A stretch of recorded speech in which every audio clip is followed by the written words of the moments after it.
Hi, everyone, and welcome to Unit 6 on loops. You can find our notes in our Schoology coursework under Materials.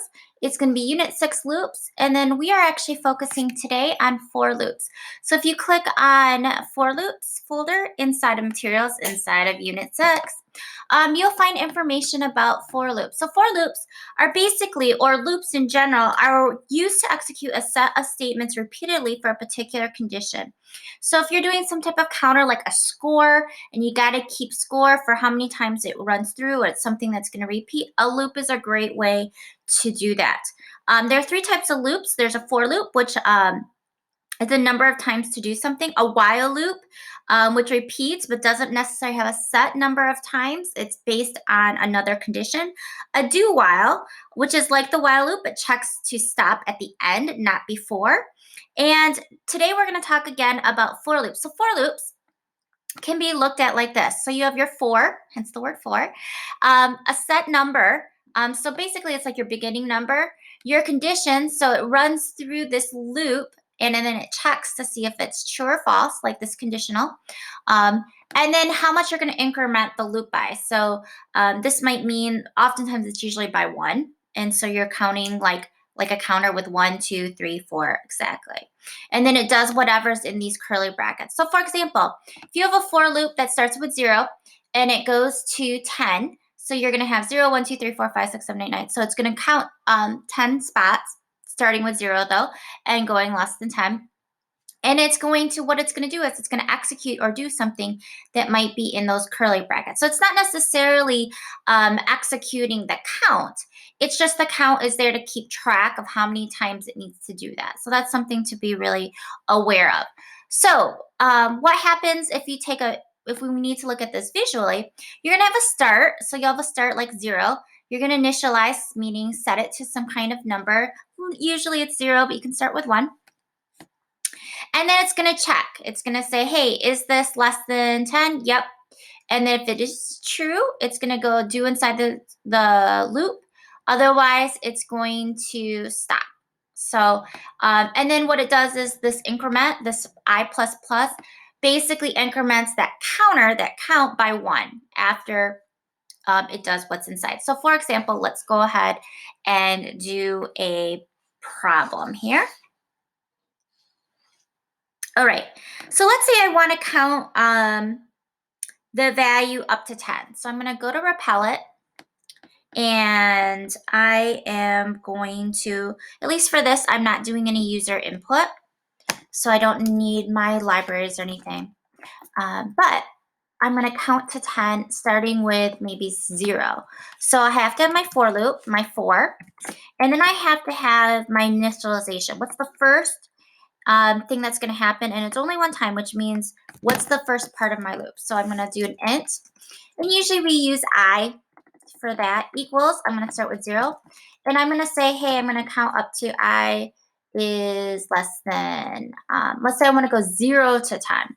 So I'm actually going to do 11 and I++, because I'm saying that I'm going to do 0, and then I'm going to count up to 10. But I want to see if that check is less than 11. So that's why I go 1 over what I'm going to print. Okay. So then I need a curly bracket at the end of that for loop statement.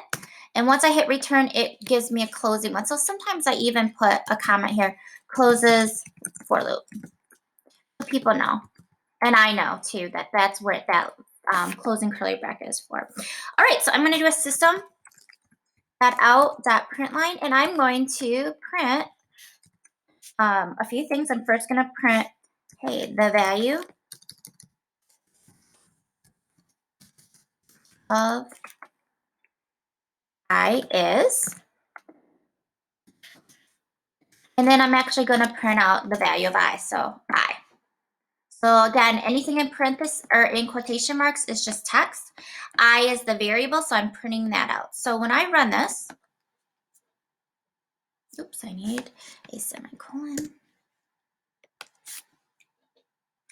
It runs, so it prints out the first value of I. So it says, hey, is I less than 11? Yep. So I'm going to do what's in the for loop. I'm going to say the value of I is 0. And then what it does is it counts up. So I now becomes 1. So I is 1. Is I less than 11? Yep. So then it prints out the value of I is 1. And then it increments again. I is now 2. And then it goes on. So if I want to increment more than 1, I would go back up into my for loop and do equals maybe I plus 2 and run. So what it does is I'll start with 0, and then it's going to say, hey, is I less than 11? Yep. So I print it out. I print out the value of I is 0, and then it increments I by 2. So now I is 0 plus 2, which is 2. Is 2 less than 11? Yes. So I print out the value of I is 2. Then I increment it by 2 again. So now it's 4. Is 4 less than 11? Yep. So the value of I is 4. Then I increment that up by 2, and you will see, if I show you this, it will still go under 10. So it stops at 10 because 10 is less than 11. And if I added 2, it would be 12, and 12 is not less than 11. So it doesn't print what's inside that for loop. So that's just a quick example of how a for loop works. After every execution of the loop's body, it does increment. You can decrement, meaning you can subtract. So let's say I want to start at 10, and I want to I want to say, hey, I want to start out at 10, and I'm going to go until I is greater than 0. And I'm going to do I, and I'm just going to subtract by 1, and that's where the I minus minus is. You can do plus plus, which is plus 1. I minus minus is I minus 1.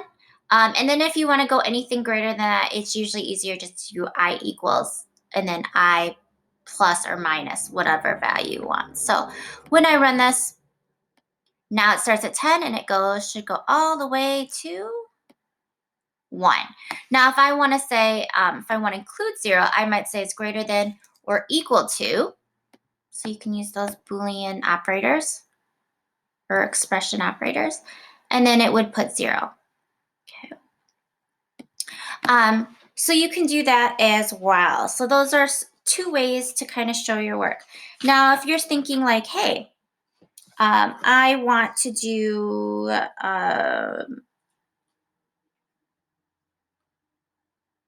something else, here's another example of what we can do. So here's a for loop. I'm going to erase that. And I'm going to do the letter J. So I'm going to have int J equals 0. And I'm going to do a for loop. For int G equals 0. So that's my starting number. You don't need spaces or anything. G is going to be less than 5. Semicolon G plus plus. So this is just the counter. And then I'm going to do J plus plus. So now I'm adding to J every time I count for G. And I'm going to print out after my loop. So I'm not going to print out every number. I'm just going to print out that final J number. Print line. And I'm going to print out J. So let's see what it's going to look like. So let's run this here. So you'll notice that J starts out at 0. So it basically does a count of 5. And it's now G is the counter, but J is actually what we're counting up to. So you might have like a score or something. J might be a score or something like that. And so you're adding to that score. The G integer is just the count variable. It has really nothing to do with the value of J. It's just there to kind of say, hey, we're going to go through this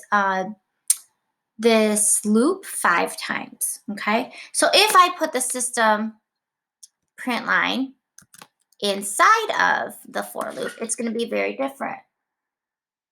We're going to run this, and now you'll see that it prints out every single value of J as it's looping through the for loop. So there is a difference between having the print line inside the curly brackets of the for loop and having it outside the curly brackets of the for loop. So that's one example. Then let's take a look at this. Let's say we do, I'm going to get rid of that. I'm going to create an integer called s equals 1. And I'm going to have a for loop. My initial is going to be h. And I'm going to start at the value of 3. And I'm going to say, hey, when h is greater than or equal to 0. So it's going to go 0, 3, 2, 1, 0. And I'm going to decrement my counter. Then I'm going to say, hey, s is now going to be equal to s plus h. And I'm going to do a system print line.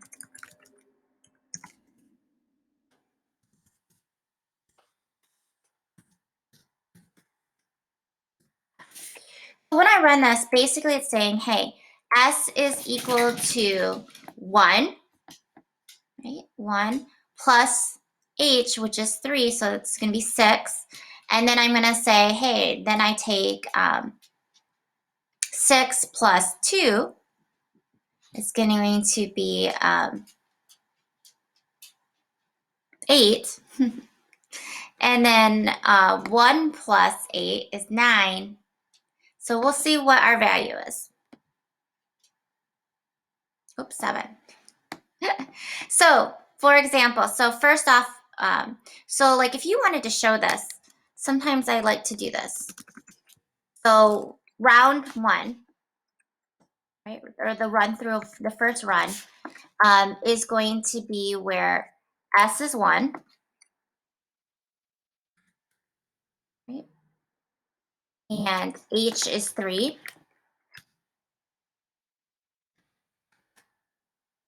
So it's going to be s is now 1 plus 3, which equals 4. Okay, and that's s. Okay. So then you might have run 2, where s is now 4, right? H is now 2, and we're taking 4 plus 2, okay, which is equal to 6. Run 3, where h is 1, right? And it is still greater than 0. So now s is 6, h is 1, and so now we're saying 6 plus 1 is now 7, okay? And run 4, h is 0, which is still greater than 0, or equal to 0. So now you have s is 6, h is 0, and you have, oops, not 6, sorry, s is 7, I apologize. So now you have 7 plus 0, 7. And now we're in run 5, and it's doing a check. We're saying, okay, now h should now be less than 0. Is because h is less than 0, we can't continue, so it just ends. And then it prints out whatever that final value of s is, which was 7. So it's kind of important to know like the rounds, especially when you're doing some like more advanced calculations, like how we have s equals s plus h.